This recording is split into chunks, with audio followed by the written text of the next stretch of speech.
നിരവധിയായിട്ടുള്ള മനുഷ്യർക്ക് ജീവൻ നഷ്ടപ്പെടുന്ന സാഹചര്യം നമ്മൾ കണ്ടു. നിരവധി സ്ത്രീകൾ കൂട്ടബലാത്സംഗത്തിന് ഇരയാകുന്ന സാഹചര്യം നമ്മൾ കണ്ടു. എന്ത് തങ്കപ്പെട്ട മനുഷ്യനാടാ ഇവനെ പറ്റി നീ തോന്നിയ ദിവസം പറഞ്ഞത്. അതിനെതിരായിട്ടുള്ള രാഷ്ട്രീയ മുദ്രാവാക്യങ്ങൾ ഉയർത്തി ഞങ്ങൾ തെരഞ്ഞെടുപ്പിനെ നേരിടുന്നത്. അക്രമം ഞാൻ പോർക്കില്ല മാത്തൂട്ടിച്ചായ നീ ഇത്രല്ലേ കണ്ടോളൂ, അങ്ങോട്ട് നോക്കിയേ. ഇവിടെ ഈ നേരത്തെ സൂചിപ്പിച്ചതിലെ CPM-ന്റെ പ്രതിനിധി പറയുകയുണ്ടായി, മണിപ്പൂരിലെ സ്ത്രീകളെ വിലപിക്കുന്നതിനെ കുറിച്ച് പറഞ്ഞു.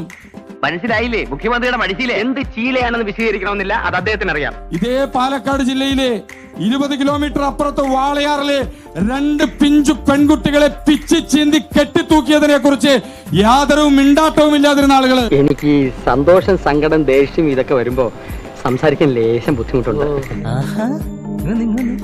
വണ്ടിപ്പെരിയാറിലെ ഒരു പിഞ്ചു പെൺകുട്ടിയെ പീഡിപ്പിച്ച് കൊലപ്പെടുത്തി. ആ സമയത്ത് പ്രതികരിക്കാതിരുന്ന ആളുകൾ. കുഴപ്പമായി തോന്നുന്നത്.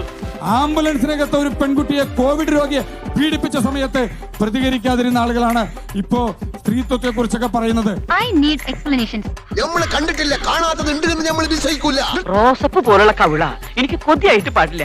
ഞാൻ എന്ന് 2 പൊട്ടിച്ചിട്ട് ഓടിയിട്ട് വരാം. ഇതേ CPM-ന്റെ പ്രതിനിധി തന്റെ സഹോദര പ്രസ്ഥാനത്തിൽ ഒരു പെൺകുട്ടിയോട് ASF-ന്റെ നേതാവിനോട് എന്താ പറഞ്ഞത്? നിന്റെ ചുറ്റിക്കളിയുടെ കാര്യവും കാശ് ചെലവാകുന്ന വഴിയും പുള്ളിക്കാരൻ പറഞ്ഞു കേൾക്കാം. അവിടെ തന്തയില്ലാത്ത കുഞ്ഞിനെ ജനിപ്പിച്ചു എന്ന് പറഞ്ഞ ആളാണ് ഇവിടെ കുടുംബത്തിൽ പിറന്നവരാണെന്ന് തോന്നുന്നു. സംസ്കാരമുള്ള ഭാഷ.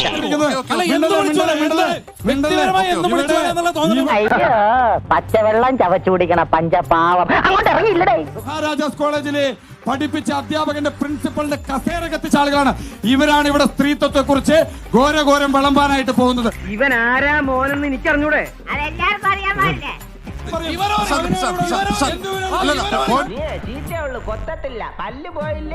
സ്വന്തം പാർട്ടിയിലുണ്ടായ കാര്യത്തെ കുറിച്ച് പറഞ്ഞ സമയത്ത് ഇവിടെ ആളുകൾക്ക് പൊള്ളാൻ തുടങ്ങി. കാരണം സത്യത്തെ മൂടിവെക്കാൻ എല്ലാ കാലത്തും സാധിക്കില്ല.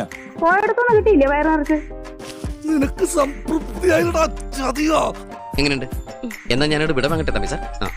ഇത് ഇവിടെ ഇരിക്കട്ടെ, ഞാനൊന്ന് കിടക്കട്ടെ.